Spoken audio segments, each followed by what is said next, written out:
On a cold November evening in 1971, an ordinary flight from Portland to Seattle became the stage for one of the greatest mysteries in American history. A quiet, well-dressed man purchased a ticket under the name Dan Cooper. He blended in with other passengers, sipping a drink and appearing calm, almost unremarkable. But behind that composed demeanor lay a plan that would defy the FBI, baffle investigators for decades, and turn him into a legend. Before the night was over, he would collect a ransom, step to the rear of a Boeing 727, and vanish into the stormy skies, leaving behind only questions, whispers, and a name that still echoes today. Cooper. It was the afternoon of November 24th, 1971, just one day before Thanksgiving. The holiday rush filled airports across the country, but at Portland International Airport, one man stood out in subtle but unforgettable ways. He appeared to be in his mid-40s, dressed neatly in a dark suit with a black tie and polished shoes.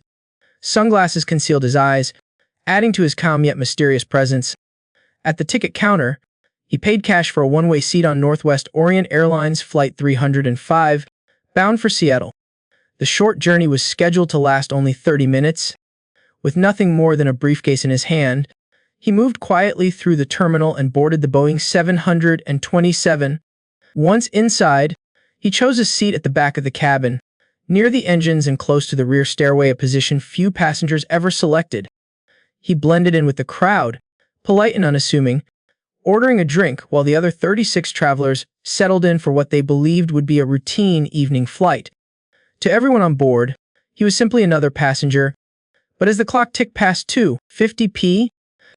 and Flight 305 prepared for takeoff, no one could have imagined that this quiet stranger, known only by the name Dan Cooper, was about to change American aviation history forever. By 3:00, Flight 305 was climbing smoothly through the cloudy skies on its short journey to Seattle. Passengers settled into their seats, unaware that the quiet man in the back was about to break the calm. A flight attendant walking down the aisle noticed him slip a folded note onto her tray. She tucked it into her pocket, assuming it was nothing more than a phone number, but the man motioned for her to read it.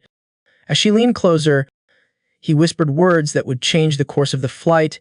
"I have a bomb." Opening his briefcase just enough for her to see inside, he revealed a glimpse of red cylinders and tangled wires. He closed it again quickly, his expression calm, almost businesslike. There was no panic in his voice, only certainty. His instructions were direct and unmistakable. He wanted $200,000 in cash, 4 parachutes, and a fuel truck ready and waiting when they landed in Seattle. The attendant, stunned but composed, carried the message to the cockpit. The pilots relayed the demand to air traffic control, and within minutes, word reached the FBI. What had begun as an ordinary half-hour flight was now the center of an unfolding drama at 30,000 feet, with a man named Dan Cooper holding the future of everyone on board in his hands. For nearly 2 tense hours, Flight 305 circled above Seattle's darkening skies. Below, law enforcement and airline officials raced against the clock, gathering the cash and parachutes exactly as Cooper had demanded. The passengers, still unaware of the true situation, were told that the delay was due to minor mechanical issues. Inside the cockpit, however, every minute felt like a lifetime as the crew relayed updates back and forth with the ground. Finally, at 5:24, the Boeing 727 touched down at Seattle-Tacoma Airport. The aircraft taxied to a remote section of the runway, far from the main terminal, where a small group of officials waited nervously. True to their word, they delivered $200,000 in $20 bills along with 4 parachutes. The items were passed quietly to Cooper, who examined them carefully before giving his approval. Only then did he allow the release of the 36 passengers.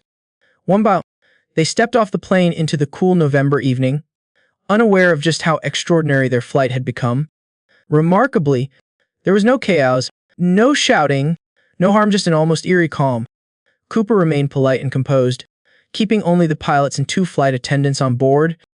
As the plane was refueled for its next journey, the stage was set for the most daring part of his plan, one that would carry him into legend. By 7:40 p., after hours of tension on the ground, Flight 305 lifted off once again, this time under Cooper's precise instructions. The pilots were ordered to keep the Boeing 727 flying low, never exceeding 200 knots, and to follow a route south toward Mexico City, with a scheduled refueling stop in Reno, Nevada. The unusual request forced the crew to guide the jet at an altitude far below its normal cruising height, hugging the clouds over the darkened Pacific Northwest. As the plane pushed through heavy rain and strong winds, Cooper remained calm in the rear cabin. At some point between Seattle and Reno, he made his move. He directed one of the attendants toward the cockpit, leaving him alone at the back of the aircraft. Then, with deliberate steps, he lowered the rear stairway of the jet, a feature unique to this type of plane. The roar of the engines mixed with the howl of the storm outside, creating a scene unlike anything the crew had ever experienced. At exactly 8:13 p.m., the cockpit instruments registered a sudden shift in pressure. The crew realized what had happened. Cooper had leapt into the freezing night, vanishing into the storm with the ransom money strapped to his body. In that single moment, he disappeared from sight, swallowed by the darkness and the vast wilderness below. From that night forward, no confirmed trace of Cooper was ever seen again. In the hours after Cooper's daring leap, the search began immediately. By dawn on November 25, 1971, the FBI had already launched a full-scale investigation that would soon be known as Operation Norjack, short for Northwest Hijacking. It quickly grew into one of the largest manhunts in American history. Agents scoured the suspected drop zone, a vast stretch of rugged wilderness in Washington state near the Cascade Mountains. Helicopters and planes swept over the forests and rivers, while teams on the ground searched every clearing and ravine. Yet despite days of effort, not a single trace of Cooper, his parachute, or the ransom money was found. As weeks turned into months, the focus shifted to identifying who Cooper might have been. The FBI questioned hundreds of suspects, ranging from former military paratroopers with survival skills to airline employees who might have known the aircraft inside and out. Each lead seemed promising at first, but every suspect eventually fell short of proof. Fingerprints, interviews, and background checks all led to dead ends.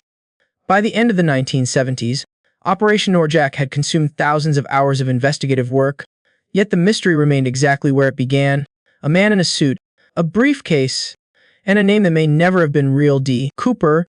Nearly a decade passed with no sign of Cooper, until an unexpected discovery reignited the mystery. In February of 1980, along the sandy banks of the Columbia River near Vancouver, Washington, an 8-year-old boy on a family camping trip stumbled upon something buried in the dirt.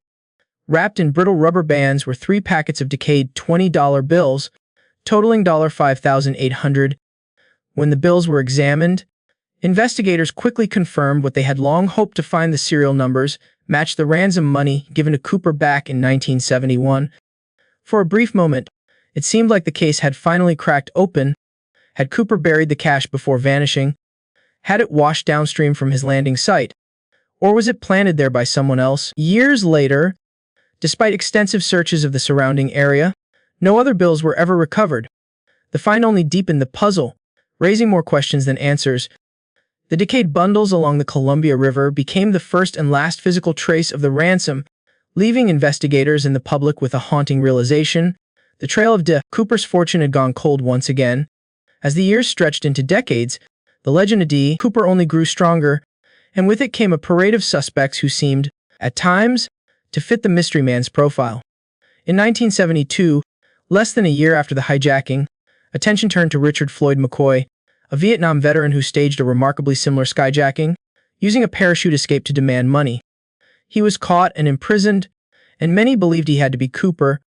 Yet investigators concluded that the physical differences and his airtight alibi on the night of the 1971 flight ruled him out. Later, in the early 2000s, suspicion fell on Kenneth Christensen, a former paratrooper and Northwest Orient Airlines employee. His familiarity with the aircraft and his quiet, disciplined lifestyle made him an intriguing candidate. Some even claimed he bore a striking resemblance to Cooper's composite sketches, but no direct evidence ever tied him to the crime. And once again, the case stalled. Then came Dwayne Weber, who on his deathbed in 1995 confessed to his wife that he was Cooper. He allegedly knew details about the hijacking that only the perpetrator might have known.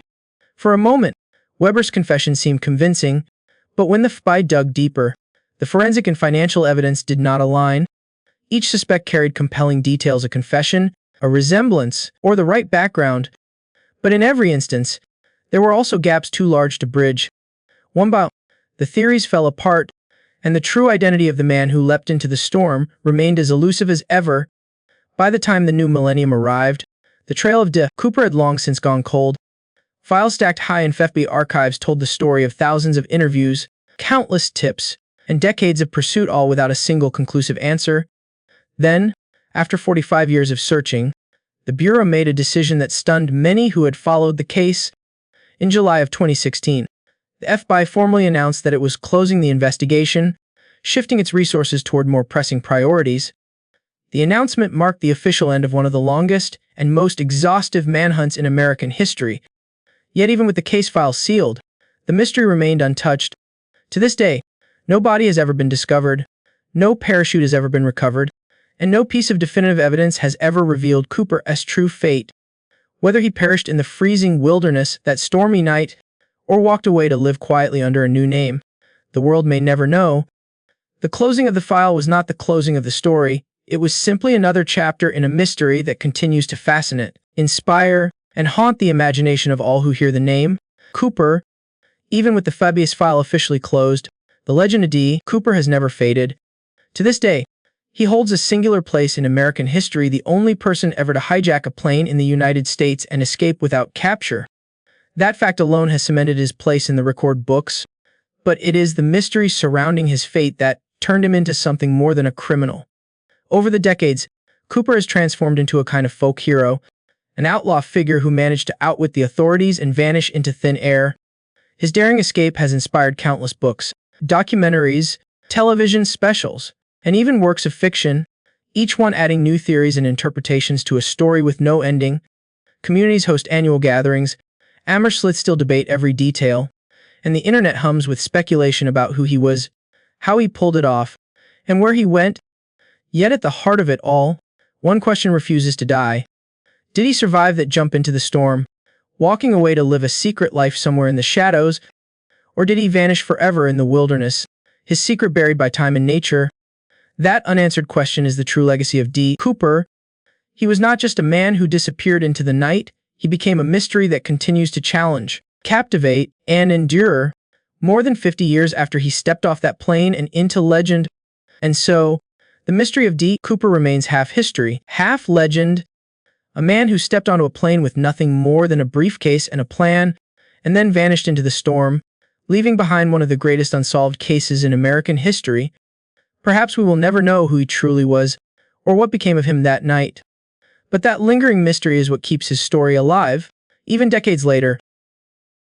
If you have enjoyed this journey into one of the world's most enduring puzzles, do not forget to give this video a like, and subscribe to the channel for more stories that bring history's greatest mysteries to life. Your support helps us continue uncovering the past, one tale at a time.